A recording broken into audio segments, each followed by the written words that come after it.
so far succeeding in limiting our access to exercise our constitutional right. It's not a constitutional right. By the way, these are the same people who don't believe in the constitutional right to keep and bear arms, which actually is a constitutional right. Right next to number one, which includes, by the way, freedom of speech, which you also don't believe in. You're stepping over rights to grab ones that don't exist. Like, freedom of speech, let's move that over here. Right to bear arms, I don't really like it because David Hogg was in a Michael Moore film. 14th Amendment, right to privacy, therefore you can have an abortion at 32 weeks, says Elizabeth Warren. This one I'm pretty confident on. So this has been trending for 2 days now. And, of course, Georgia and Alabama. There's been so much misinformation out there. Yes. It really has been driving me nuts. And I don't just want to say, oh, it's driving me crazy. It's wrong. I want to let you know as to why it's incorrect. And I want to know what, I guess, intellectual fallacies you've seen most out there. So here are a couple of claims that I've seen most. One of them, let's go right off the bat. They've been claiming everywhere, by the way. And AOC kind of claimed it, but it was, people said they misinterpreted her tweet. I don't know, I'll give it to her borderline. You don't need AOC on this one because everyone else has been saying that these laws constitute jailing women for murder. If a Georgia resident plans to travel elsewhere to obtain an abortion, when she comes back, she could face 10 years imprisonment. Don't you? Meaning abortion could how one said 10 and one said 30? In prison. Whom are you going to imprison? Every woman who's had a fertilized egg pass through her? No, you just. I don't know, Mr. the mechanical engineer guy. That's awesome. But specifically because they've thrown in Georgia and Alabama, but they both specifically criminalize the act of performing the abortion outside of the listed parameters. They very clearly express banning it's the person who's performing the abortion, which brings us actually to their subsequent claim that the Georgia bill, they claim, has loose language that could maybe lead to the prosecution of women who take an abortion pill or who travel to other states or who even miscarry. This is one we've been hearing a lot, miscarriage under these laws. How stupid is that? Well, here's the thing, and I've been doing a lot of research since 4 a.m. There have only been 2 recorded incidents of women being charged with any kind of crime associated with their abortion. Okay, one was in 1911 and one was in 1922. Unless I'm wrong about this, throughout the entire history of Anglo-American Western law, only one woman was ever charged with the crime of self-abortion. That specific crime, 1599. You have to go back to the 1500s. No woman ever in the history of modern Western law, as far as I know, let me know if I'm wrong, has been charged with a crime for miscarrying. Yeah. I've not seen it. Do you know if, again, 1599, one time. At one point he was, well, you know what, maybe before Roe v. Wade, people weren't being locked in the slammer because they were taking a pill. That's not what was happening. By the way, hit the notification bell. Some Midwesterners love that hockey reference. Bookmark the page because notification bells don't mean a whole lot if you're subscribed. Of course, join Mug Club and iTunes. Leave a review rating there. Here's another thing, too, that people have been saying, that it's just right-wing extremism and that it's completely unprecedented. That's actually from Salon. They actually write about how they will try to put you in jail for this is something I think people don't understand.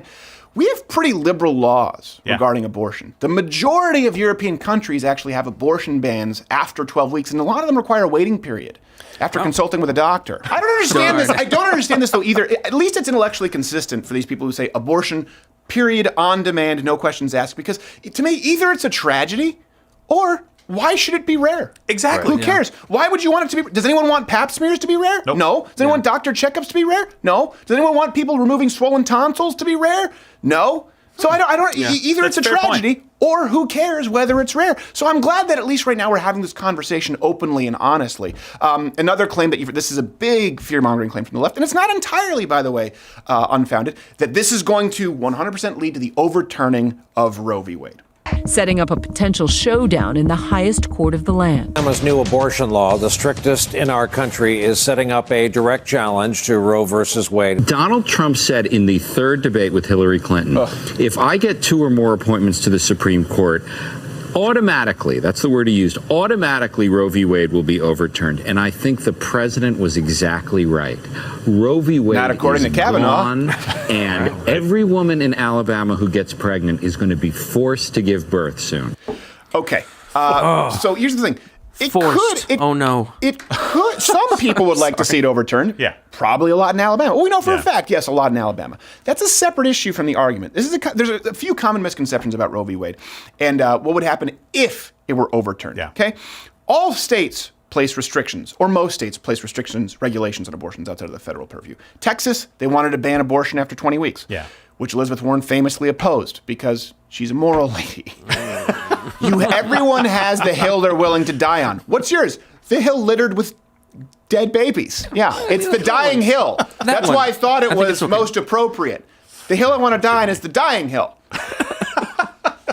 Colorado, 34 weeks. Virginia, 25 weeks. And these laws often make it, Bill, you probably know about this, Half Asian Bill, they make it to higher courts. Yeah, so there's truth to that. Yeah, they do. I mean, the case itself allows to have different restrictions based on the trimesters. That was the kind of fundamental, practical application of it. And so we have always, since Roe versus Wade, had limitations.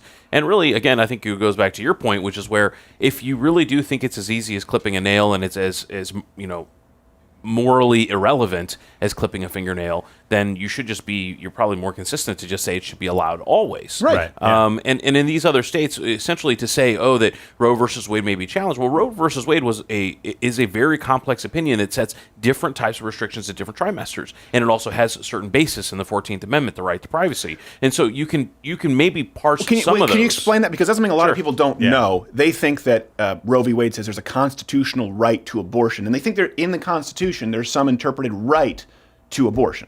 So what the 14th Amendment, which was the basis of the opinion, is saying that, yes, here you have the Constitution through the Bill of Rights, which says, or rather through an amendment, it wasn't in the Bill of Rights, but to say you can have a right of privacy, which that word isn't actually there, but it's interpreted as one of the rights that are broadly enumerated in the 14th Amendment. And then from that derivative right to privacy, you then have a further derivative, subderivative right that says that your body and being able, what you are going to do with your body. So, and I think intellectually, like at a very high level, a lot of people wouldn't understand. I mean, there's a lot of, libertarian fans of the show who would say your right to privacy allows you to put in your body whatever you want, or to be able to do with your body whatever you want. So it's not like that entire spectrum of argument. No, and by the way, I think that's a valid argument. I think libertarians, you say, not only do I think pot should be legal, but I think someone should be able to shoot heroin in their house if they want to. I think it's very hard to argue against that constitutionally. And it's a compelling argument. But the difference becomes when, for example, you have a different heartbeat. Right. Yeah, you're hurting someone else in there, and where you draw a line, again, under the libertarian philosophy, you would draw a line where you're hurting someone else and those types of things. Yeah. And that's where you even on the question of what you have a right to privacy for, your right to privacy doesn't extend to what you can do to other people. No, it's a really, really loose knot tied there. And even Ruth Bader Ginsburg, who's likely dead, admitted that Roe v. Wade is a byproduct of, quote, heavy judicial interventionism. That's what she said. Okay, so I want to make sure that people understand. Her own words. Yes, and she's dead. This is Weekend at Bernie's all over again. It's just Weekend at Ginsburg. Whatever you want. Part 3. This is another claim too. This is more so a generalized claim we hear about abortion a lot, but they have been banging on all cylinders when it comes to this one here. So these two laws specifically, that this is about regulating a woman's body. There's no law like this against men. Democratic woman in the legislature tried to fight back. State Senator Vivian Figures introduced an amendment to make vasectomies a felony, noting that there are no laws regulating what a man can do with his body. That screech. Who are you to tell me what to do with my body? It's my decision. It's not yours. Wait, hold on a second. Men could have no say, none, in what women do with their bodies? So you want to undo Roe v. Wade? Who was filling the court, sweetheart? What's going you on? want to lose the right to vote? Because who gave you that one? Many of you didn't even want it. You didn't want bucket duty in the draft. That's true. By the way, there are plenty of laws like this that apply to men. Here's actually something. Let me ask you this. Can you name me, genuinely, a comparable instance where it doesn't? So they compare vasectomy, right, to the heartbeat bill. Vasectomy, it's your appendage. It's your DNA. You can do what you want with your body. Just as, by the way, no one out there cares about you getting your tubes tied. No one out there cares about getting a pap smear. This one leftist was tweeting on Twitter like, oh, so now we're going to have laws about men are going to decide what we do with our pap smears how often. Well, hold on a second. Why do you think it is that none of us care about any of those things? Because a vasectomy is not ending a heartbeat. By the way, not yours, another heartbeat. So let me ask you this. If we all acknowledge when we're talking about a heartbeat bill, okay, that you're stopping a heartbeat, and it's not the mom's heartbeat. The mom doesn't have two hearts. She's not a medical marvel. At least most of them, right? Well, I would think Dr. so. Ben Carson isn't having to come in and separate all of them. So my question to you is, if you're ending a heartbeat, whose heartbeat are you ending? Yeah. And can you point me to any instance Any example where a man can legally stop the heartbeat of another human being, innocent, nonviolent, let's not get into war here. Can you name me any example? More importantly, can you name me one example that would allow men to do that exclusively? Meaning men would be allowed to stop someone else's heartbeat and women wouldn't be. That's the only way that your argument holds water. Here's something else that I genuinely am curious to hear people's opinions on, because I asked my wife this the other night. Women out there, can you think of, I mean, I'm sure women from a long time ago can say, sure, because if I spoke out, my husband gave me a fresh one. I understand that, right? The Wonder Bread era. Let's talk about today. Can you think of any issue today where as a woman you are told you're not allowed to have an opinion exclusively because you're a woman? If we're going to say, if it were vasectomies, men could do it. Well, hold on a second. No, men are not allowed to stop another human being's heartbeat. In any instance, the only people who are allowed to do that are women. It's an exception to the rule. The only exception where it's permissible to end another autonomous being's heartbeat is for women. So let me ask you on the flip side, are you ever told as a woman that you cannot hold an opinion or you are not entitled to an opinion exclusively because you are a woman? Women who are watching, listening, let me know. I can't think of any. They're claiming that these bills would imprison mothers. They won't. These bills are completely unprecedented. They're not. These bills don't take into account the health of the mother. They do. This is the start of overturning Roe v. Wade. Well, not exactly, but potentially it's a conversation we may have. But let me ask you this. What if none of this matters? What if these states, to people here who are upset about these bills, particularly like the Elizabeth Warrens of the world, Kamala Harris, the entire DNC platform, by the way, of course. There's no intellectual diversity there at all. What if these states, let's say Georgia, Alabama, had passed an abortion bill, that made exceptions for rape and incest and the life of the mother? They already make that exception. And they banned abortion at only 12 weeks, requiring a 5-day waiting period. Would liberals support it? Do you think they'd support it then? Or do you think you guys would protest it? She and her husband did what they thought was best for their baby girl. They got an abortion in the 3rd trimester. Reproductive rights are about health. They are about safety. This is an existential fight for the right and liberty to control your own body. Abortion cannot just be theoretically legal. It has to be literally accessible. Yeah, I feel like it's a basic human right that nobody gets to use your body without your consent. I had an abortion last year. That's it real was an funny. incredibly What about jamming positive forceps in experience it? for me because I didn't want to become a mother. It is a normal part of women's medical lives. So far, succeeding in limiting our access to exercise our constitutional right.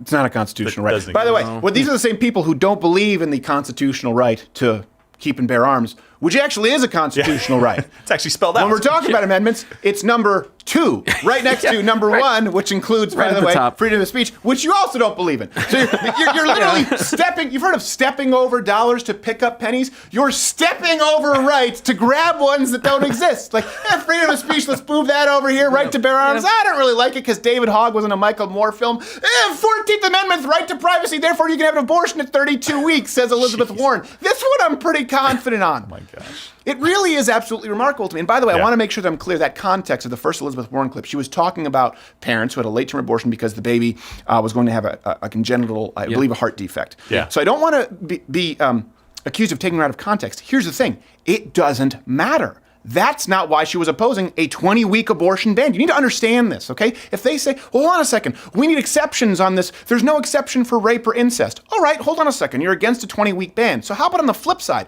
Would you only extend the abortion beyond 20 weeks in cases of rape, incest, or, for example, a congenital heart defect, serious birth defects, the health of the mother? That's not what Elizabeth Warren proposed. No, not at all. They don't make those exceptions. You can't have it on one side of the coin and not on the other.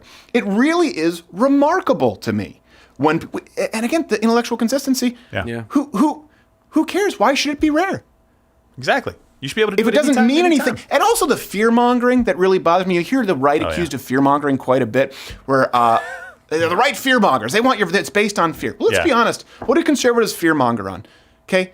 Terrorism, socialism. You know what? Okay, 9/11, Arab Spring, ISIS. You know what? Socialism, Venezuela. How about instead of fear-mongering, I call that a heads-up.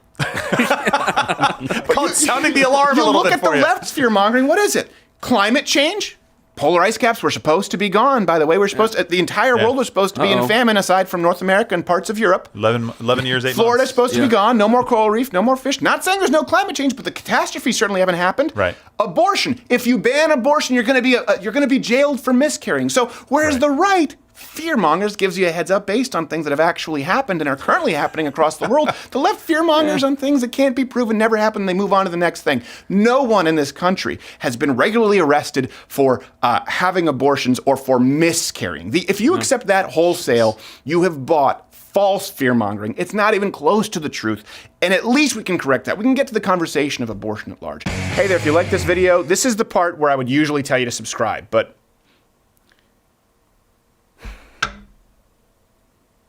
I can't do it anymore. I'm going to tell you to subscribe, and then YouTube is going to decide that we can't reach you even though you subscribe to this channel, and then I'll say hit the notification bell, and then the notification bell won't even be there anymore. I don't know what to say. More than likely you'll find my face in a milk carton. But do what you can to stop it. It probably won't do much.